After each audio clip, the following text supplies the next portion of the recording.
Halo semuanya, selamat pagi. Perkenalkan, aku Ica dari kelompok 3 Hukum dan Gender Reguler A.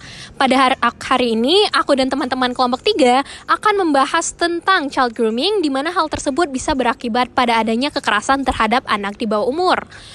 Kami berharap semoga bahasan kami hari ini bisa membantu agar teman-teman yang menonton ini semuanya bisa, satu, menaikkan awareness terhadap child grooming itu sendiri.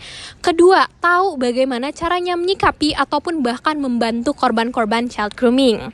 Selamat menyaksikan.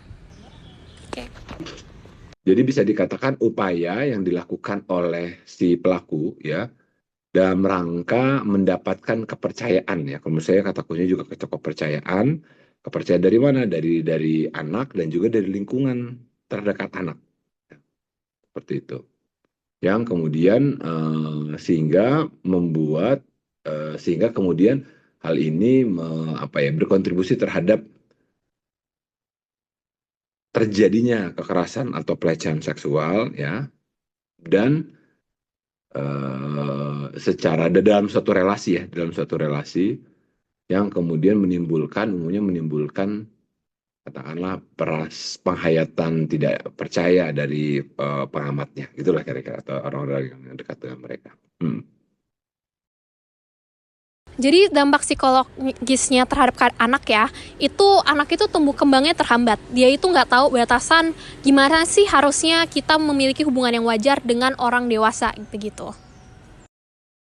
Faktor pertama itu adalah anak tidak memiliki support system.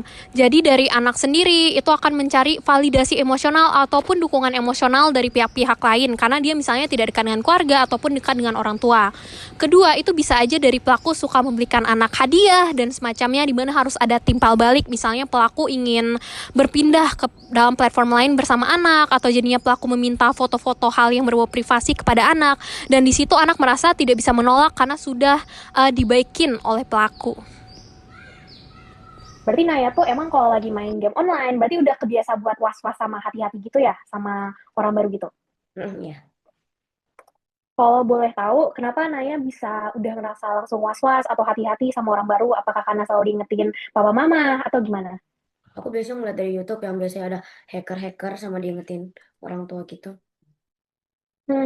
Kalau gitu menurut Naya nih, setelah ngeliat dari YouTube, ngeliat ada hacker-hacker gitu, berarti aneh nggak nih kalau di game-game kayak misal Roblox nih, kamu kenalan sama orang baru, terus mereka minta Naya-Naya nih, nama aslinya Naya siapa, umurnya Naya berapa, terus sekolah di mana? Itu biasanya aku nggak jawab sama sekali. Ada nggak sih pesan yang ingin kalian sampaikan gitu sebagai siswa yang masih aktif main game online? Sarannya kalau misalnya buat mungkin remaja seumuran kita ya, common sense aja sih, kayak hati-hati kalau misalnya lagi main game online, jangan share personal information meskipun kalau kita anggap orang yang kita lagi bicara ini tuh dekat gitu sama kita, tapi kayak kita nggak pernah tahu dia tuh aslinya kayak gimana gitu.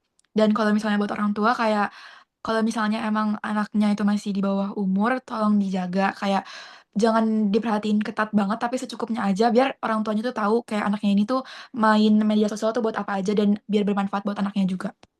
Sama sih Kak, paling aku nekanin di bagian orang tuanya aja. Kalau kita sebagai orang tua tuh kayak nggak boleh malu-malu kayak ngasih sex education ke anak-anak. Sama juga sih Kak, common sense. Terus kalau kita jadi anak-anak main game gitu, kita kan tujuan awalnya juga hanya buat main game, jadi fokusnya main aja, nggak usah sampai ke personal information gitu juga.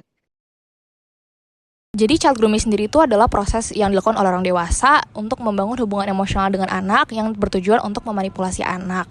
Sebenarnya child grooming itu merupakan salah satu bentuk kekerasan terhadap anak, tapi juga bisa mengarah kepada kekerasan seksual. Cuma bedanya dari kekerasan seksual lainnya lebih ke umur si korban child grooming ini yang masih di bawah umur, dan juga konsennya masih belum bisa dianggap secara sah.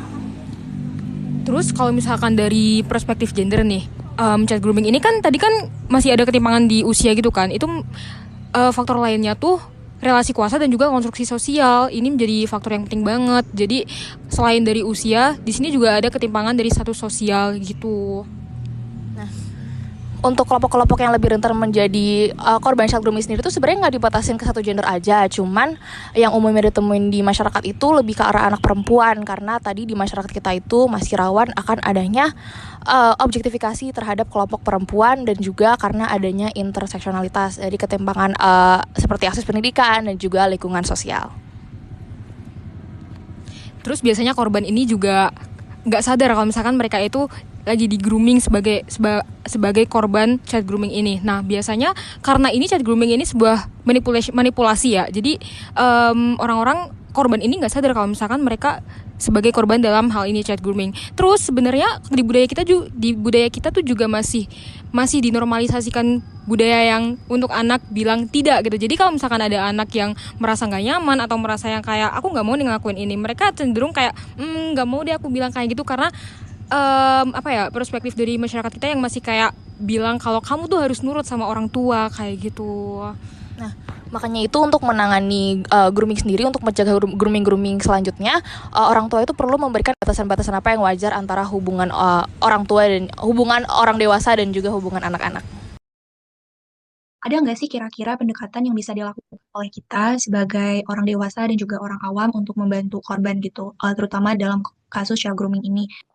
Kalau menurut aku salah satunya itu pasti building trust first with the person dan mastiin kita alongside gitu. Soalnya kalau misalnya kita bilang jangan kontak sama dia lagi, terkadang korban kayak gitu tuh malah jadi mikirnya kita yang jahat gitu, right? Dan kita yang malah di isolate. Nah, mungkin salah satu caranya itu building foundation of trust first gitu. Bisa nanyain, oh ya, what makes you happy from him gitu. Apa sih yang bikin kamu senang sama dia memangnya?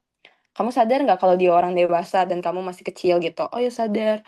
Oke, terus kamu kenapa senang sama dia? Kalian ngapain aja misalnya?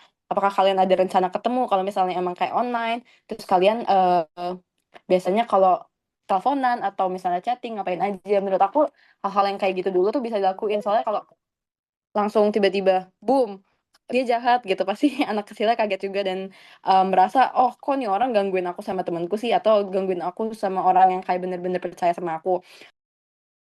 Ya, posisi kita sebagai pihak ketiga itu sebenarnya penting karena kebanyakan dari child yang mengalami grooming ini mereka tidak tahu bahwa mereka sedang di grooming karena kan mereka sudah dianggap sebagai sahabat atau sudah berteman terlebih dahulu. Makanya kita sebagai pihak ketiga itu sebenarnya memiliki posisi krusial di mana kita yang harus mempertanyakan kepada mereka apakah mereka sudah memberikan informasi yang lebih ataupun apakah sebuah sahabat dari online ini apakah mereka bisa percaya dan lain-lain sebenarnya. Jadi sebagai keluarga dari wawancara yang kami lakukan sebenarnya orang tua mereka juga sudah bilang kepada anak-anaknya bahwa jika ada orang-orang yang kalian belum kenal jangan berikan informasi privat dan teman-teman sebaya mereka juga sudah memiliki common sense yang cukup untuk mengatakan bahwa jangan terlalu main-main dengan orang luar karena mereka sudah main dengan diri sendiri kan dan teman-teman mereka sendiri.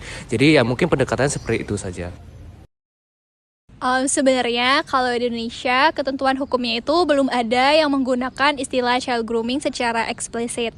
Namun kalau kita tinjau lebih lanjut mengenai peraturan perundang-undang di Indonesia, sebenarnya child grooming itu sudah diatur dan juga dapat dipidana. Misalkan pertama kita bisa ngelihat Undang-Undang Nomor 35 Tahun 2014 tentang Perlindungan Anak, tepatnya pasal 76E. Di pasal itu dinyatakan bahwa setiap orang dilarang membujuk, menipu, atau melakukan serangkaian kebohongan terhadap anak untuk melakukan atau membiarkannya dilakukan perbuatan cabul. Nah, dalam hal ini perilaku bujuk rayu dan juga manipulasi itu identik dengan child grooming karena biasanya pelaku grooming itu tidak melakukan kekerasan seksual secara langsung, tetapi dimulai dengan pendekatan yang kelihatannya tuh baik. Misalnya memberikan perhatian kepada anak ataupun memberikan janji-janji kepada anak.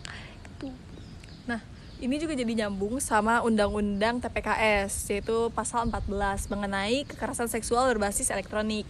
Misalnya, kalau misalnya mengirim foto-foto tidak senonoh ke anak atau misalnya minta dan bahkan sampai nge-stalk untuk nantinya melakukan kekerasan seksual.